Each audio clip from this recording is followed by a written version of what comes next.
Mesdames, Messieurs, bonsoir et merci de rester fidèles au programme de la télévision du Burkina. Il y a 4 ans, des milliers de Burkinabés, comme un seul homme, prenaient son destin en main. Ils ont prouvé aux yeux du monde que le peuple reste le seul légitime mandat du pouvoir politique. Ce 31 octobre 2014 marque ainsi l'aboutissement d'une révolution, la deuxième du pays entamée depuis le 28 de ce même mois d'octobre avec une série de manifestations dans plusieurs villes du Burkina Faso. Des casseroles, des plats vides dans les mains, les femmes se sont faites remarquer bien avant les manifestations d'octobre 2014. L'on se rappelle de leur sortie historique dans les artères de la capitale pour crier à haut sur la vie chère. Et puis, le 24 octobre, le faso d'Anfani noué autour de la taille et coiffé donc du mythique foulard aux oiseaux blancs. Elles ont battu le pavé avec des spatules à main, signe de révolte dans la tradition africaine. Le 1er novembre encore, elles étaient dans les rues, cette fois pour balayer les rues de Ouagadougou, de Bobo-Dioulasso, de Fada et des autres villes d'où s'élevaient encore les effluves d'une révolte populaire alors qu'elles n'avaient pas encore fini de pleurer leur sœur tombée au front. 4 années après l'insurrection populaire et 3 autres après la résistance au putsch, nous posons la réflexion du rôle et de la place de l'autre moitié du ciel dans ces événements marquants de notre pays. Quelles ont été leurs contributions, leurs aspirations de départ? Aujourd'hui, quel est le bilan de leur engagement dans l'avènement d'un état de droit au Burkina Faso? Pour en parler, je suis entourée d'invités. Elles ont en commun leur attachement à cet état de droit pour être des figures de ces luttes qui sont commémorées aujourd'hui. Il s'agit de Mme Martine Yabré, elle est experte en genre et démocratie. Il s'agit également de Mme Juliette Congo, qui est représentante de la majorité présidentielle par ailleurs première secrétaire nationale des femmes du MPP. Il s'agit également de Mme Henriette Zoumbari Zongo. Elle est députée à l'Assemblée nationale pour le compte de l'Union pour le progrès et le changement UPC. Mme Adiza Sanoussi, écrivain, enseignante à l'IPERMIC. Alors, bonsoir à toutes et merci pour votre disponibilité. Et pour commencer, dites-nous déjà en quelques mots le souvenir que vous gardez donc de cette journée du 31 octobre, Madame Yabré. Merci. Il faut dire que la journée du 31 octobre, pour ne pas dire l'insurrection des 30 et 31, c'est un souvenir douloureux, vous le savez, douloureux, et quand bien même ça a été l'occasion de trancher définitivement ou de fermer la porte à des vieilles pratiques, à des velléités, je pense que c'est des souvenirs douloureux dans la mesure où nous avons quand même nous avons eu des pertes en vies humaines. Aujourd'hui, nous avons une quarantaine d'orphelins aujourd'hui. 28 martyrs et beaucoup de blessés, et on ne peut pas s'en réjouir forcément. Voilà, parce qu'il y a eu de lourdes pertes. Mais nous retenons quand même qu'il y a des acquis et un fond très positif parce que cela a permis de mesurer le degré d'engagement du peuple burkinabé qui s'est levé comme un seul homme et pour pouvoir mettre fin à une pratique qui allait contre la volonté du peuple. Voilà. Madame Congo, votre souvenir? J'avoue que le souvenir de toutes ces activités liées à l'insurrection est toujours très fort dans nos cœurs. Quand vous êtes dans un groupe et que vous voyez des gens que vous aimez, des gens que vous ne connaissez pas qui tombent pour la nation, c'est pas simple. Mais ces sacrifices-là que nous avons essuyés aujourd'hui est le fumier qui va faire fleurir beaucoup de choses dans ce pays, pour les fils de ce pays. Madame Zoumbari. Un souvenir d'abord en mémoire de tous ceux qui sont tombés au nom de la démocratie, au nom de la liberté du peuple burkinabé, et une pensée vraiment pour les malades qui sont toujours en train de chercher leur voie, et surtout dire que les 30 et 31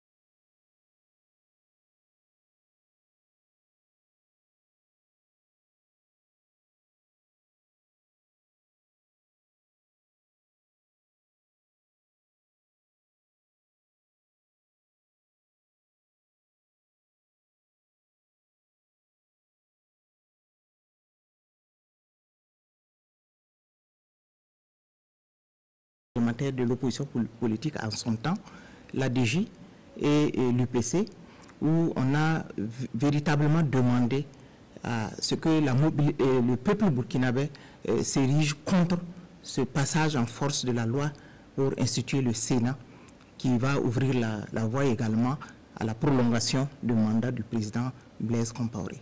Douloureux parce qu'effectivement, on sentait que face aux actions menées par l'opposition politique, le pouvoir en place faisait la sourde oreille, ne prenait pas la mesure de la chose et a continué son entêtement.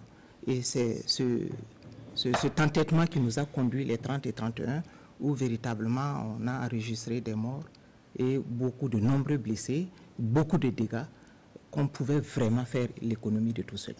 Alors, je l'ai annoncé tantôt, Madame Adiza Sanossi, qui est écrivain et enseignante à l'Hypermic, nous rejoindra tout à l'heure au cours de ces échanges. Alors, Madame Yabri, vous avez travaillé sur une analyse genre des acteurs de l'insurrection dans laquelle la participation des femmes est l'une des caractéristiques. Dites-nous, quel était l'objectif justement d'une telle analyse? Ben, il faut dire... Vous avez vraiment fouillé. Et il faut dire que c'était à la demande de l'ADEP, l'association d'appui et d'éveil pour SADA. Et donc, j'ai travaillé sur le dossier en tant que consultante.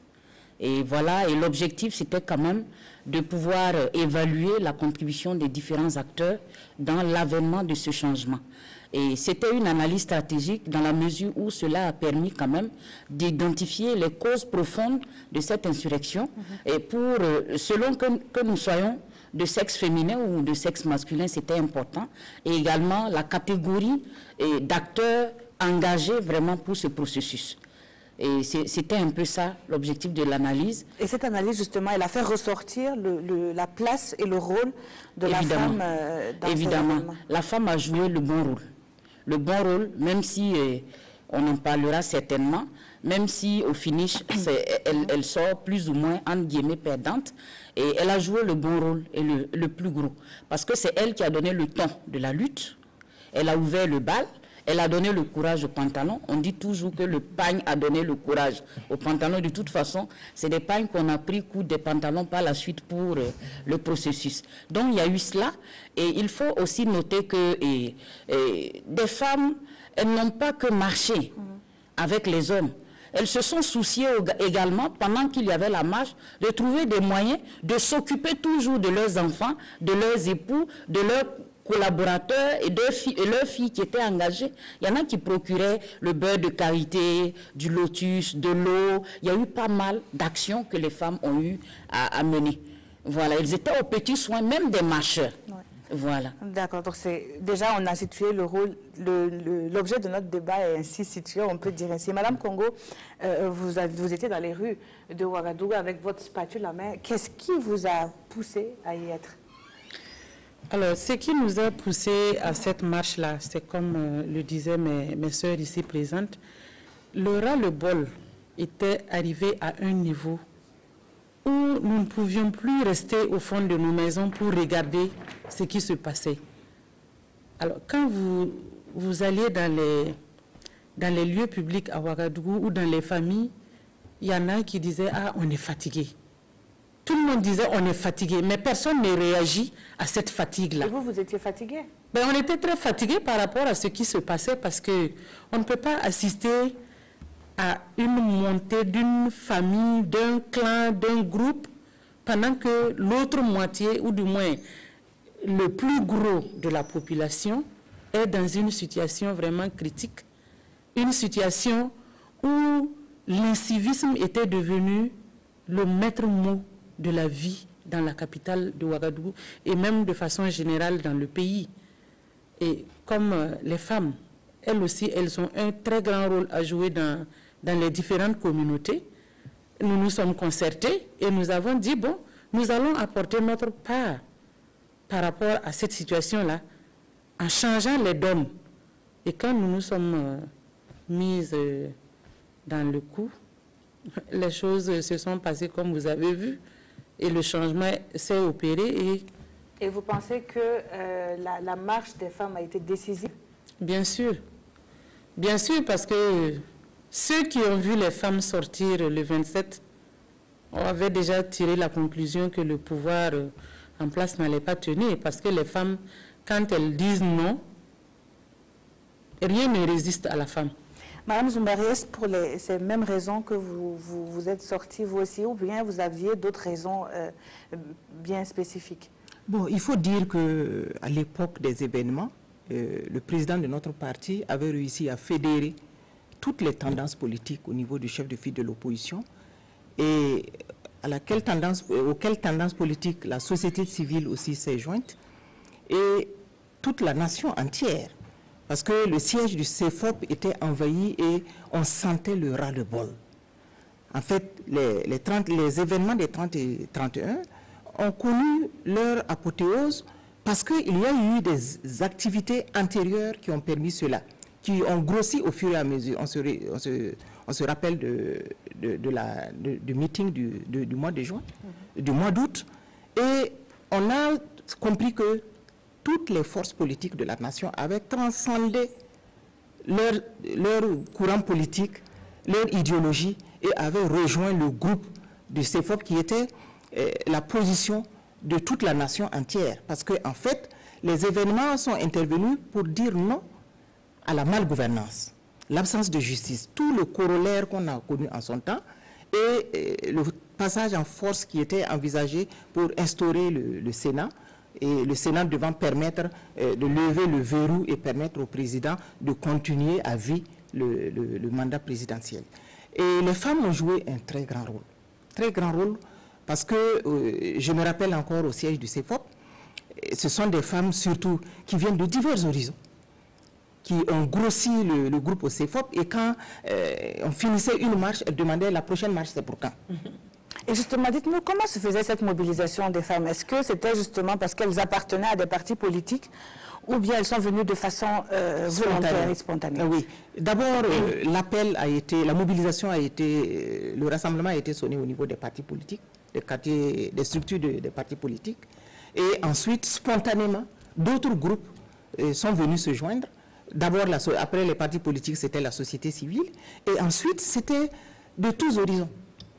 Donc, c'était spontané, c'était en fait pour exprimer un ras-le-bol. Un ras-le-bol, une mauvaise gouvernance, et vraiment une situation intenable. Et je me rappelle encore d'une famille qui venait chaque fois, que j'ai remarqué au moins 3 fois à la place de la Nation, qui venait avec ses 3 épouses. Un monsieur qui venait avec ses 3 épouses. Et chaque fois, c'était au même endroit qu'il venait, et déterminé. Et chaque fois qu'on finit, il dit, la prochaine marche, c'est pour quand? Donc, véritablement, toute la nation entière avait adhéré à cette fin de règne-là, parce que c'était devenu intenable. D'accord. Madame Labril a tout le temps souligné, la participation des femmes n'était pas seulement pour les marches, mais elle était aussi dans l'ombre, avec sur d'autres activités, bien sûr.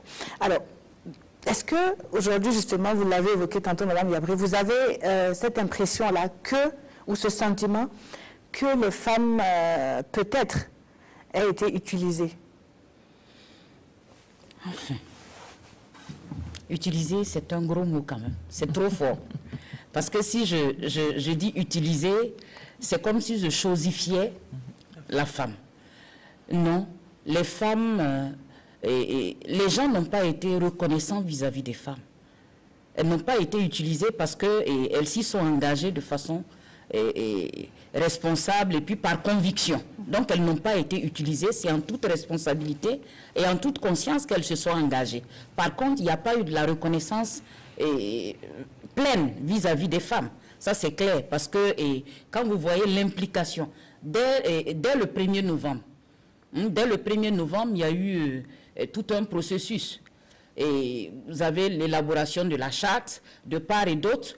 Et de toute façon, les 3 composantes, il y avait les FDS qui étaient dans leur camp, qui rédigeaient leur partie du document de la charte. Il y avait la société civile de son côté, il y avait les partis politiques ensemble qui rédigeaient également, avant qu'on ne se retrouve à un moment donné pour une mise en commun.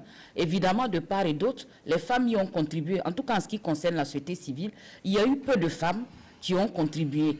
Et là aussi, où on peut peut-être nous remettre nous-mêmes en cause, il faut qu'en tant que femmes, nous allons jusqu'au bout de notre engagement. C'est important. Quelques rares femmes sont restées affichées et ont continué. Mais dès lors que les 30-31 sont finis, beaucoup sont retournés dans les ménages pour continuer la vie normale. Ce qui a fait qu'on a l'impression qu'on nous a oubliés, mais on ne nous a pas. Bon, en réalité, ce n'est pas un partage de gâteau. Oui, est-ce que c'était possible justement de prendre des femmes anonymes dans ce processus, vu justement tout ce qui avait été fait?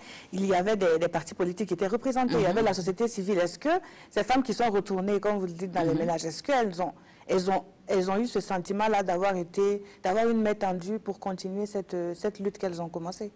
Bon, évidemment, je ne peux pas dire non. Évidemment, puisque c'est un processus qui est resté assez ouvert, même jusque pendant la transition et autres. Maintenant, je pense qu'il y avait des concertations qui étaient très ouvertes. Ce qu'il faut déplorer, c'est que les cadres de concertation qui étaient menés en temps pour préparer la mise en place des organes de la transition et leur marche, évidemment, ne facilitaient pas dans leur format l'implication effective d'un certain nombre de femmes. Quand on dit, par exemple, qu'il y a des concertations et que ça concerne un certain niveau de responsabilité, évidemment, il va sans dire qu'au niveau d'un certain nombre de partis, vous n'aurez pas de femmes, puisqu'elles n'assument pas forcément un certain nombre de responsabilités. Bon, au niveau de la société civile, ça, on n'a pas besoin d'hiérarchie ou de trop de protocoles. Là, on avait encore plus de marge de manœuvre. Mais au niveau des partis politiques, quand on dit une concertation d'un certain niveau et autres, bon, évidemment, tout le monde ne peut pas y aller. Et si la femme est au niveau de tout le monde, bon, évidemment, il est clair qu'elle n'y sera pas. Alors, Madame Congo, est-ce que vous avez ce même sentiment-là par rapport au fait que les femmes n'ont pas été impliquées, ou en tout cas, elles n'ont pas su peut-être profiter, en tout cas, de ce moment-là pour mieux s'afficher? Bon, en réalité, c'est comme disait Madame Yabré tout de suite là. Par rapport aux partis politiques, c'est un peu compliqué. Si vos leaders, les premiers leaders sont des hommes, évidemment, c'est les hommes qui vont y aller. Si aucune femme, bon, ou du moins, il y a peut-être une dame qui avait un parti politique ou deux, c'est elle qui pouvait être à ces instances-là. Les autres, ce sont des femmes qui sont militantes d'un parti. Et quand tu n'as pas de niveau de responsabilité dans un parti, tu ne peux pas accéder à ce genre de débat.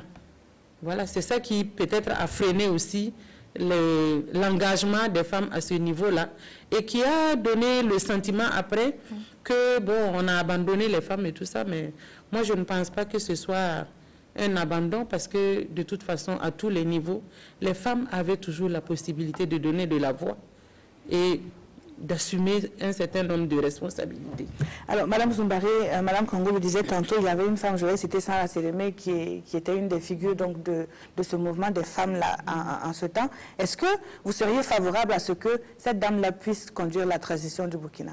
Bon, d'abord, je reviens par rapport à la préoccupation des femmes. Il faut dire que toutes les femmes qui sont sorties pour conduire l'insurrection, participer à l'insurrection, n'étaient pas forcément des femmes qui venaient des partis politiques, ni d'organisations. Il faut nuancer les choses. Chacune avait un objectif bien précis. C'était le départ du président Blaise Compaoré, pas du Sénat. Parce que la vie était suffisamment rude pour qu'on crée un Sénat budgétivore. Et du reste, c'était les slogans à l'époque. Et celle qui, nous, à l'UPC, on avait quand même 2 femmes qui ont participé au débat. Parce que nous avions 2 femmes députées en son temps à l'Assemblée nationale. Elles ont participé avec la direction du parti, les premiers responsables du parti, à tout le processus qui a conduit à la mise en place de la transition, à l'écriture, à l'élaboration de la charte. Et c'était vraiment sans répit. Mais il faut dire que pour participer à ce niveau, c'est vrai, le gros travail a été fait. Le président Blaise est parti. Il fallait que les acteurs se retrouvent pour décliner une charte qui va conduire, mettre en place les organes de la transition. C'est vrai qu'on n'a pas besoin d'une grande foule pour le faire. Là, ce sont des personnes désignées par les partis politiques et les organisations qui faisaient partie, qui ont désigné les responsables pour participer à la rédaction de la charte de la transition. Mais il faut reconnaître que Sarah Sélémé on était ensemble au moment où on préparait la sortie des femmes le 27 le 27 octobre. Oui. Et elle était pratiquement la présidente du comité d'organisation. Voilà, on était toutes ensemble là-bas. Madame Somda. Voilà. Mais bon, comme c'était une action organisée, pas une action désordonnée, il aurait fallu que le consensus se dégage autour de ça. Elle aurait pu, si tout le processus avait été fait de manière concertée. Mais cela n'a pas été le cas. Vous avez suivi tout ce qui a entouré les désagréments qu'elle a vécu au niveau de la RTB ici et même au niveau de la place de la Nation. Bon, c'est dommage, elle n'aurait pas dû subir tout ça là, du fait d'abord qu'elle était très engagée dans la lutte, mais malheureusement ce sont les circonstances du moment qui ont certainement entraîné dans ces difficultés-là.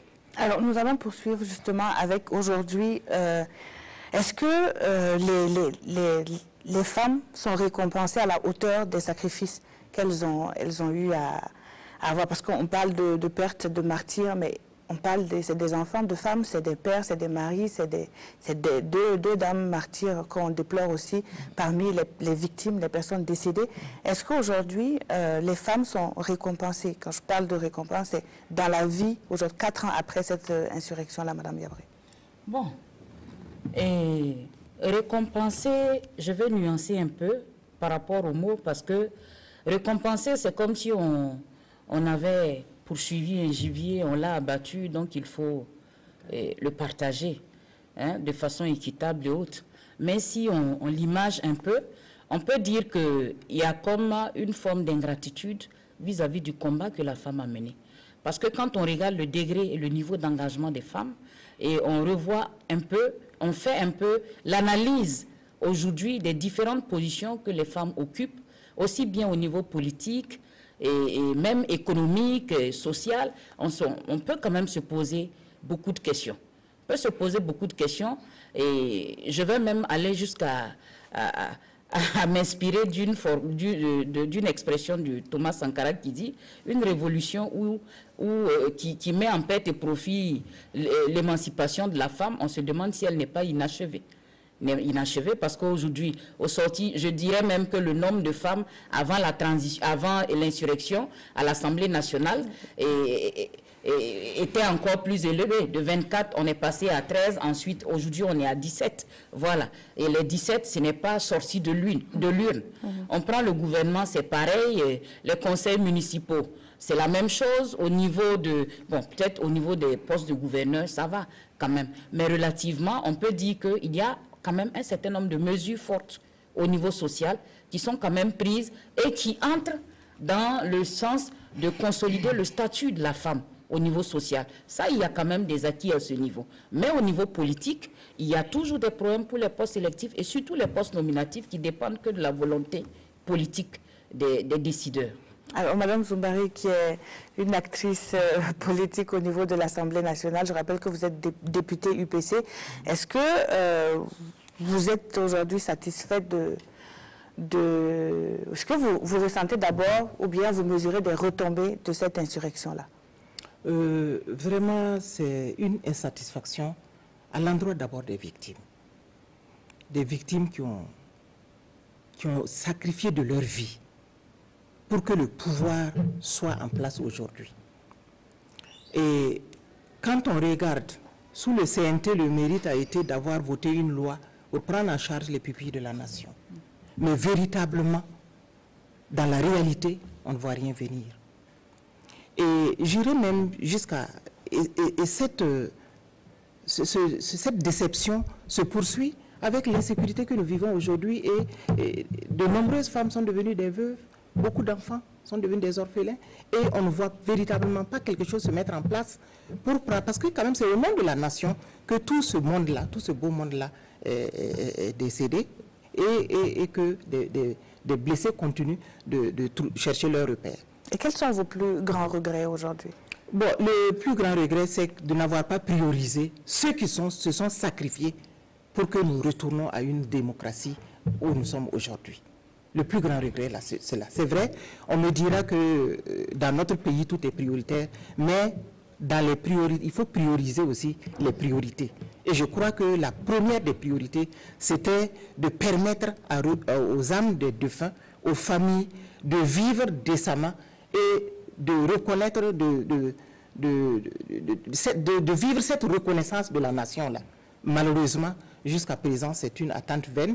Et même les événements qui nous avaient conduits, ou du moins la malgouvernance qui avait été vraiment le leitmotiv de nos actions qui ont entraîné l'insurrection les 30 et 31 octobre, la malgouvernance a fait encore son lit doré. Donc vraiment c'est un regret à ce niveau-là, parce qu'on voulait quand même sentir la rupture. Madame Congo, une réponse? Une réponse, je dirais que l'aspiration vraiment du peuple burkinabé, c'est que nous puissions aujourd'hui être à un niveau où chacun peut trouver la possibilité d'atteindre son objectif, qui est celui de l'épanouissement général. Mais malheureusement, nous sommes confrontés à une situation aujourd'hui qui met tout le monde mal à l'aise quant à la sécurité du pays. Mais c'est une situation, je dirais, une guerre asymétrique que nous ne maîtrisons pas tellement, mais que le gouvernement met tous les moyens qui est disponibles pour permettre à la population de se retrouver difficilement, mais en tout cas, moi, j'ai espoir que les choses vont changer. D'accord, que les choses vont changer. Est-ce que, justement, par rapport à ce que Mme Zoumbari le disait, par rapport à la prise en charge donc, des parents des victimes et des blessés, est-ce que vous sentez qu'il y a quelque chose qui est fait? Oui, mais le ministère de la promotion de la femme et de la sécurité, ou du moins de l'action sociale et de la famille, oui, est en train de mettre les bouchées doubles pour mettre ces enfants-là à l'aise dans la mesure du budget de l'État. On ne peut pas faire au-delà de ce que l'État a comme moyen pour accompagner les familles. D'accord. Madame Sanoussi, qui vient de nous rejoindre sur ce plateau, Madame Adissa Sanoussi, vous êtes écrivain et enseignante à l'Hypermic. Bonsoir. Bonsoir. Alors, nous avons commencé donc ce débat et je vais vous permettre donc de rentrer directement dans le sujet. Nous parlons justement du bilan que l'on peut faire de la participation donc des femmes aux marches, aux manifestations qui ont conduit donc à l'insurrection populaire des 30 et 31, mais également à la résistance au putsch. Vous aujourd'hui, quel bilan vous pouvez faire justement de cette participation de la gente féminine? Je pense que c'est tout à fait positif. Les femmes ne sont pas restées en arrière. On a vu des femmes avec des balais, des spatules. On les a vues le jour où on disait que ça passe ou ça casse. Elles étaient là. Et après aussi, immédiatement, on peut dire les retombées directes de l'insurrection. Nous avons vu une femme qui voulait pallier à la vacance pour prendre la parole. Tout ça, c'est des participations qui sont appréciables et qu'on n'attendrait pas des femmes il y a 20 ans de cela. Donc ça veut dire que quelque part, la parole s'est libérée.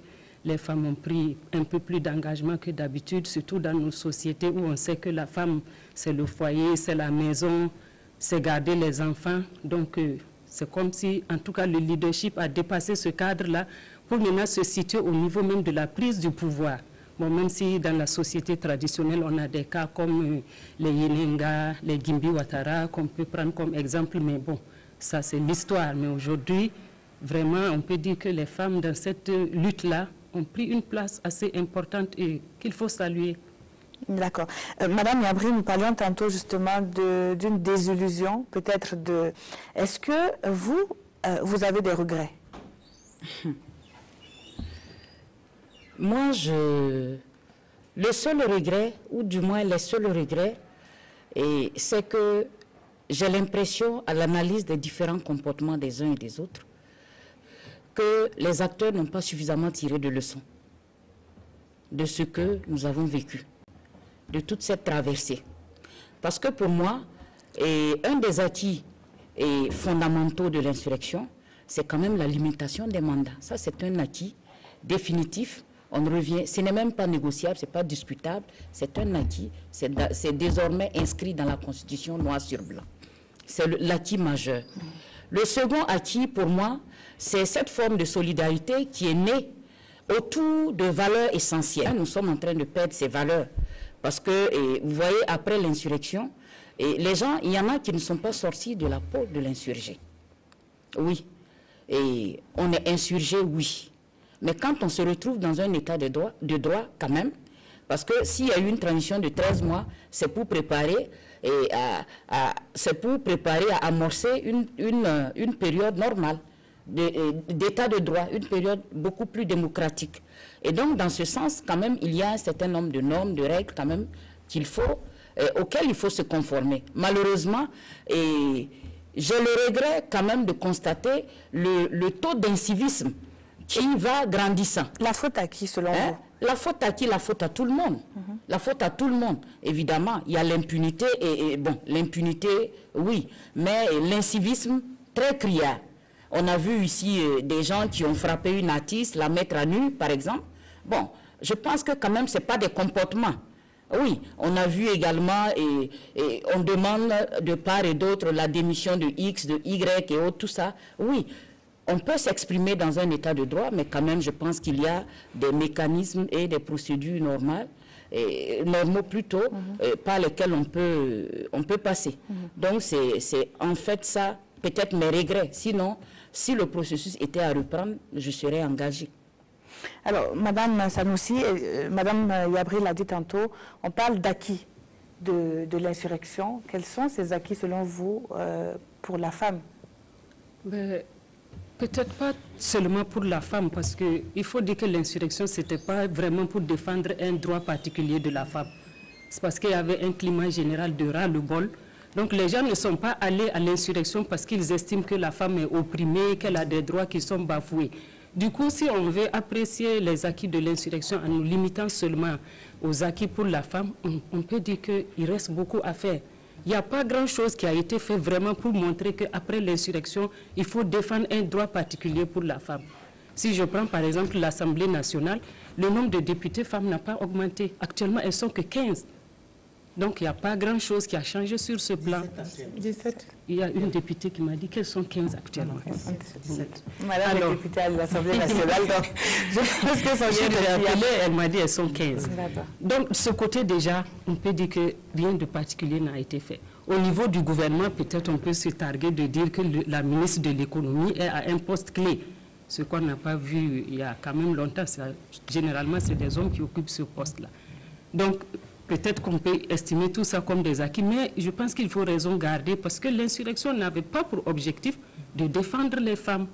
Voilà. Certes, mais il y a des femmes, on a parlé tantôt du rôle de la femme, mais on va dire qu'il y a certaines femmes qui sont sorties, en tout cas chacun avait un besoin en tout cas de sortir, un besoin peut-être subjectif de sortir, mais quand on parle d'acquis, c'est vrai que même si les acquis sont pour tout le monde, est-ce que ces acquis profitent forcément aux femmes? Parce que même si on parle d'acquis pour la nation, il faut aussi qu'elle profite aux deux, à l'homme et à la femme. Donc, Madame Congo, quels sont justement, selon vous, ces acquis dont on parle de l'insurrection? Bon, les acquis, là, c'est comme Madame Yabré le disait tout à l'heure, nous avons pu cadrer un certain nombre de choses par rapport aux lois qui limitent les mandats. Mais moi, je vais aller un peu plus loin en disant que j'ai des regrets, sincèrement des regrets par rapport à cette insurrection-là, qui visiblement, j'ai l'impression que les gens n'ont pas compris et les gens n'ont pas mesuré la portée de ce que nous avons aujourd'hui comme acquis. Nous avons atteint un objectif, celui du changement. Mais quand on dit changement, chacun de nous a le devoir de changer son comportement négatif en comportement positif pour permettre que ceux qui sont aujourd'hui à la tête du pays puissent travailler pour le développement communautaire. Mais malheureusement, c'est comme on dit en Moré, Bamaram Titi, Bamaram Fora. C'est comme si vous êtes en train de construire une case. Au moment de mettre la toiture, pendant que vous soulevez la toiture pour mettre, il y en a qui sont là qui tirent les pailles. Quand la toiture va arriver sur la case, qu'est-ce que vous allez trouver? Une case qui n'est pas normale. Parce que quand il pleut, l'eau va rentrer dedans. Et c'est ce que nous vivons aujourd'hui. Est-ce que justement, le pouvoir s'attendait justement à ce que tout soit rose? Pensez-vous que c'est cela? Non, pas que tout soit rose, parce que nous avons hérité de quelque chose qui a quand même pris 27 ans. Et même dans les gestions des royaumes, je prendrais ça dans le côté traditionnel, quelqu'un qui a duré au pouvoir, celui qui prend le pouvoir après celui qui a fait un long règne, gère difficilement les choses. Mais au niveau de la politique de ce pays-là, je ne pense pas que le gouvernement qui est là actuellement avait mis dans sa tête qu'il est venu prendre quelque chose de rose. Au contraire, nous sommes venus de très loin. Étant venus de très loin, je pense quand même que tous ceux qui avaient lutté ensemble pour acquérir pour aller du moins dans cette dynamique-là du renouveau, je pensais que nous serions quand même capables de travailler ensemble pendant les premiers instants, quitte à ce que on trouve que ceux qui sont là ne font pas l'affaire de tout le monde et que des gens se disent encore je vais aller à l'opposition pour défendre ce que j'ai comme intérêt à défendre et tout ça. Mais ça n'a pas été le cas. Moi, c'est ma déception comme ça. Parce que je me disais que nous allions aller tous ensemble dans la même direction pour relever un certain nombre de défis pour le peuple burkinabé, quitte à ce que maintenant des élections viennent et que chacun prenne maintenant sa liberté de choisir sa manière de gérer et de prendre son pouvoir. Mais de la manière dont c'est fait aujourd'hui, ce n'est pas simple. Et la responsabilité de l'incivisme, comme disait Mme Yabré tout à l'heure, mais nous sommes tous comptables et responsables de ce qui arrive aujourd'hui. Parce que la cellule familiale aujourd'hui a pris un coup. Si tu n'arrives pas à gérer la cellule familiale, la cellule communautaire, forcément, va se trouver lésée et toute la nation va porter ce chapeau-là qui n'est plus un chapeau qu'il faut porter. Et c'est ça qui fait que les choses sont difficiles aujourd'hui. Qu'on se serait mis ensemble et qu'aujourd'hui, là, on ne serait pas là où on est aujourd'hui. Madame Zoumbare. Bon, en termes d'acquis de l'insurrection, peut-être vous allez répondre peut-être à ce que Madame je vais y arriver. Il faut reconnaître que le mandat présidentiel est désormais sacralisé. Et le véritable pouvoir appartient au peuple. Et ceux qui ont la charge des affaires de notre pays aujourd'hui faisaient partie des insurgés et connaissaient ce qui avait conduit à ce malaise généralisé-là, qui a conduit à ce ras-le-bol. Et nous, on s'attendait à ce que, une fois arrivés aux affaires, connaissant le contexte, qu'il y ait une rupture dans la gouvernance, une rupture dans la manière de faire. Mais qu'est-ce que nous constatons aujourd'hui? Comme je l'ai dit tantôt, c'est un lit doré de la malgouvernance qui est mis en place. Et tout à l'heure, Mme Yabré parlait de certains qui sont restés dans la peau des insurgés et qui demandent le départ de X, Y. En fait, nous nous sommes rendus compte que c'est une gouvernance de copains. Pas forcément de techniciens qui devaient relever des défis. Ça veut dire ce qui nous a conduit aux élections de 2015 là, il fallait qu'il y ait une rupture totale, un nouveau contrat social. Madame Congo a parlé de l'incivisme. L'incivisme tire ses fondements dans la malgouvernance. Qui doit impulser le civisme? C'est ceux qui sont en haut. Vous voyez, aujourd'hui, les détournements sont devenus même des faits divers. Ça ne préoccupe même plus quelqu'un. C'est devenu des faits divers. Donc c'est un contrat social, un nouveau contrat social qu'il a fallu mettre en place. Mais Madame Congo a tous les acteurs, justement. Nous avons tous agi ensemble. Et nous savions que ceux qui allaient prendre le pouvoir après 27 ans de règne d'un régime, ça n'allait pas être de rose. Ça n'allait pas être une rivière douce qui coule. Non, les embûches, c'était prévisible. Mais est-ce que Mme Congo a tantôt dit que les embûches pouvaient être franchies ensemble? Est-ce que vous ensemble, avez... la brèche a été tendue à qui, à quel moment? Qu'elle me le dise. Il n'y a pas les gens ont eu leur pouvoir, ils ont dit ils ont eu leur pouvoir, ils gèrent leur pouvoir. Qu'est-ce que vous voulez? Comme déménage, armes et bagages à la porte, à nous, comme on a fait l'insurrection ensemble là, bon, on est là. Ça se fait comme ça? Madame Congo, vous le savez bien, ça ne se fait pas comme ça. Oui, vous le savez bien. Une réaction, oui, Madame Sanoussi. Moi, ce que j'ai reproché au gouvernement dès qu'il s'est installé, c'est d'avoir tenu à penser à réaliser les promesses faites, les promesses politiques. Or, on sait qu'une promesse politique vaut ce qu'elle vaut. Je pense qu'on aurait dû s'asseoir un bout de temps.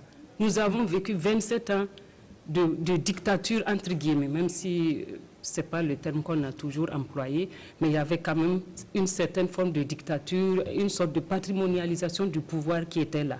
Donc, si l'insurrection a amené les gens à faire barrière à cette marche, comme je me réserve de qualifier, quand on a pris le pouvoir, on devrait s'asseoir, parler.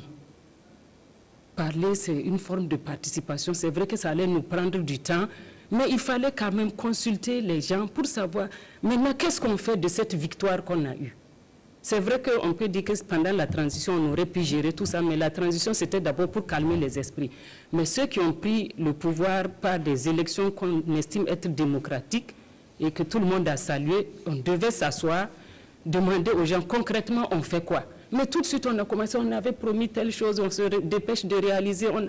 À un moment, les gens sont bloqués parce qu'avec la mondialisation, les attentes sont nombreuses. Les gens ont accès aux médias. Ils voient ce qui se passe ailleurs. Ils se disent que c'est possible chez eux. Donc, quand ça traîne, les gens ont faim, ils ont soif, ils sont fatigués, ils descendent dans la rue encore. Et on n'a pas eu de réponse en tant que telle qui nous dit, mais voilà nos réalités, voilà ce qu'on peut faire. Soit c'est le silence total, ou bien on fait un petit pansement superficiel, et puis ça pète de l'autre côté. Je pense que le gouvernement n'a pas suffisamment parlé à la population avant de commencer à travailler. Madame Yabri, est-ce qu'on avait ce temps-là pour attendre et parler au Burkinabé?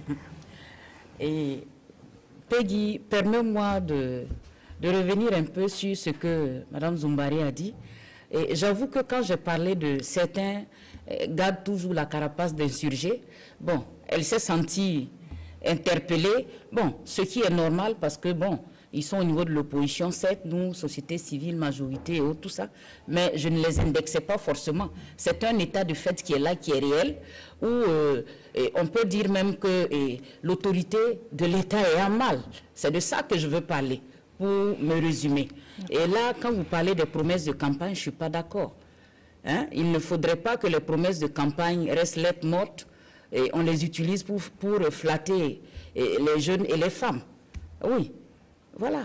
Est-ce qu'il y avait justement appliquer directement sans chercher à trouver le juste milieu? Non, mais écoutez, ça moi j'estime, pour moi, de mon point de vue, quand on arrive au stade des urnes, c'est qu'on a un projet de société, on a un programme à proposer au peuple. Et c'est même sur cette base que X ou Y a été élu. Même si c'était l'UPC ou X parti qui était élu, évidemment, ils sont libres d'appeler qui ils veulent pour venir gouverner et autres. Comme elle l'a dit, si on ne t'appelle pas à la soupe, tu ne peux pas peut-être venir comme ça. Ça dépend, c'est peut-être des options. On peut aussi se faire inviter, tout comme on peut aussi attendre d'être invité. L'UPC a choisi l'option de ne pas s'inviter et peut-être d'attendre d'être invité, ce qui n'est pas aussi arrivé. Peut-être que c'est une main tendue sur le plateau directement. Non, oui, on peut juste... Non, moi je pense quand même que par rapport à ce que madame vient de dire là, le président Roch-Marc Christian Kaboré a été élu sur la base d'un programme. Et sur cette base, il est tenu au résultat. Et quand il arrive, s'il doit prendre le temps pour s'asseoir, écouter tout le monde, prendre ce que les gens... Ce que Mme Sanoussi vous a dit, peut-être que ça pourrait aider à l'aboutissement, ou bien en tout cas à ce que certains pans de ce programme-là soient réellement réalisés et à temps. Parce que je crois que c'est ce qu'elle dénonce. Parce que faut pas, beaucoup ont fait des plans sur les comètes. Hein. Ils se sont dit, Roch est arrivé au pouvoir, voilà tel problème que j'avais, ça va se résoudre dans la semaine qui suit. Parce qu'ils ne savent pas réellement quels sont les moyens. puisqu'elle veut sûrement parler d'un slogan qui était la rock, la solution. Est-ce que justement ce slogan-là n'a pas fait germer dans l'esprit du Burkinabé que tous ces problèmes seraient réglés en un temps? Il y en a qui pensaient même qu'il n'y aura plus de coupure de courant. Il fait quoi pour que le courant... Est-ce qu'il y a eu ce dialogue-là avant dont elle parle, selon vous? Est-ce que les populations sont conscientes que le gouvernement qui a été mis en place après l'élection du président Kaboré ne pouvait pas tout faire? Oui, mais on est dans une situation où tout le monde connaît la réalité de ce pays. Même le paysan, dans sa campagne-là, connaît la réalité de ce pays. Ce n'est pas une évidence. C'était une grande évidence. Non. Parce que nous avons fait les provinces comme vous, nous avons eu à discuter avec les gens, et c'est les besoins fondamentaux des populations que le président essaie de mettre en œuvre aujourd'hui. Maintenant, si on l'empêche de travailler, vous voulez qu'il fasse comment? Qui l'empêche de travailler, selon vous, Madame Kambo? Ceux qui l'empêchent de travailler, là, c'est ceux qui passent tout le temps. Au lieu d'être dans les services en train de travailler, chacun est scotché à son téléphone pour insulter le président, pour insulter le gouvernement. Vous pensez que c'est avec des comportements comme ça qu'on peut construire un pays? Moi, je ne pense pas. Qui étaient les insurgés. Je ne pense pas. Non, je suis désolée. Madame Zumbaré, est-ce que justement...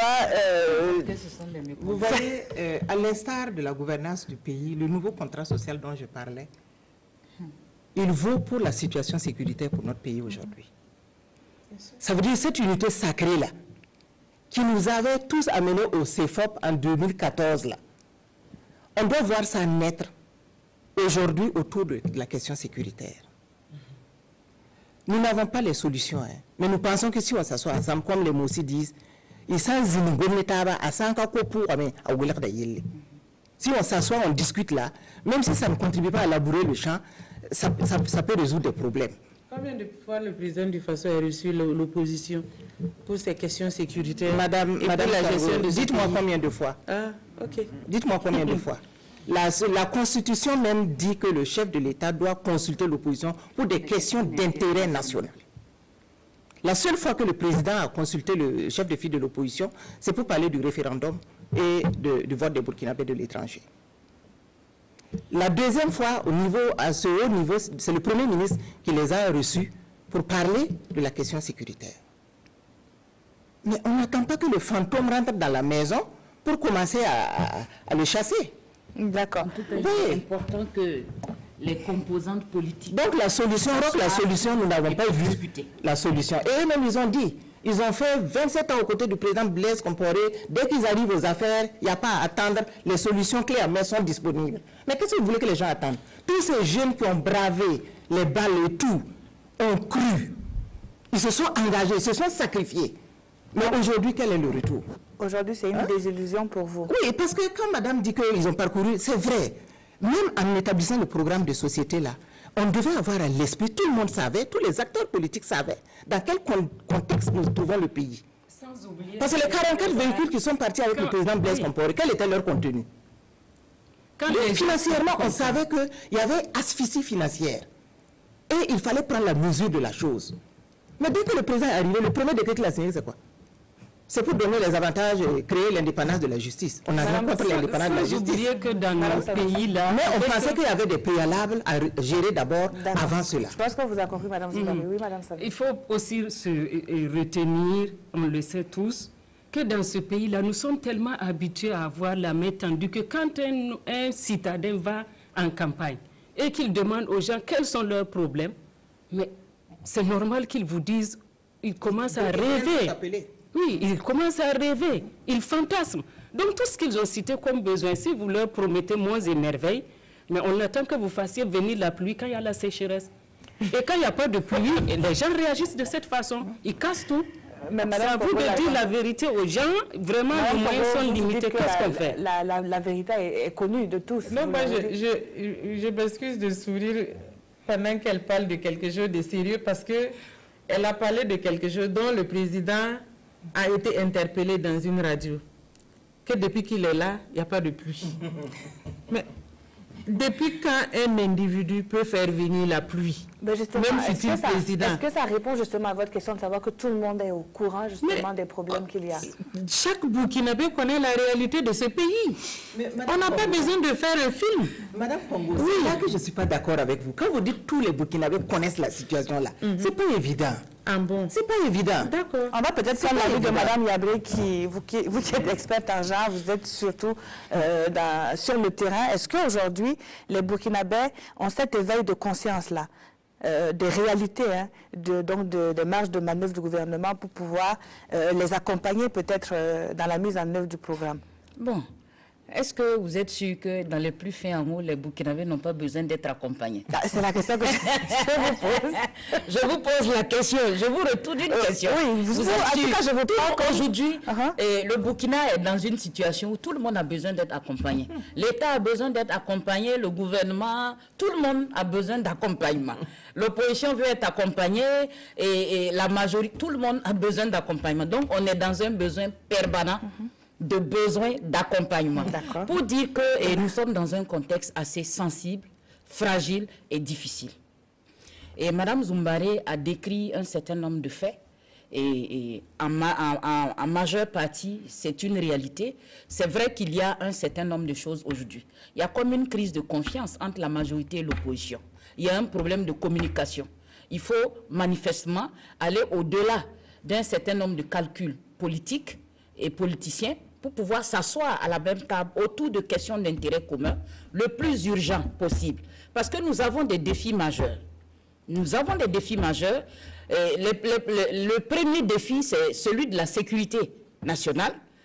L'intégrité du territoire est menacée, ça c'est un. Et puis de deux, bon, il y a les besoins, comme je reviens toujours, 2020 n'est pas loin. Si les promesses ne sont pas tenues, salut certains dégâts, on ne souhaite pas. On ne souhaite pas. Et puis, il y a aussi le processus de réconciliation.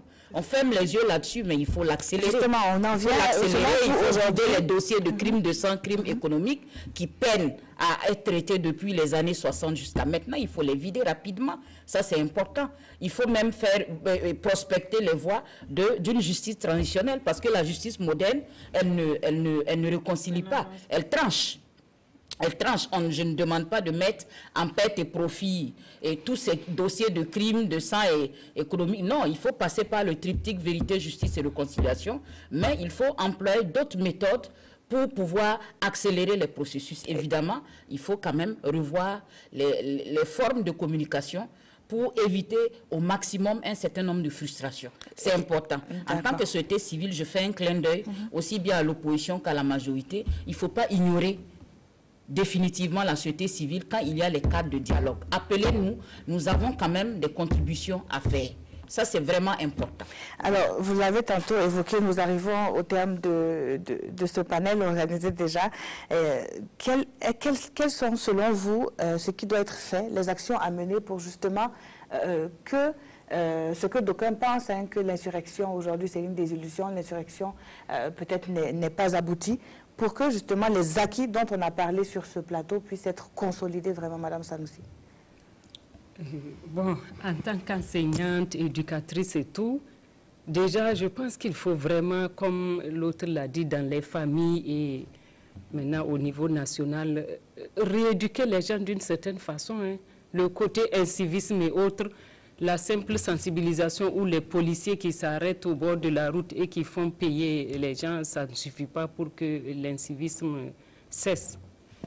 Et voir aussi peut-être au niveau du panier de la ménagère, nous avons dit que nos ressources sont limitées, mais les besoins aussi sont là. Il faut qu'on cherche à voir de ce côté-là aussi quoi faire. Mais l'essentiel dans tout ça, il faut qu'on se parle.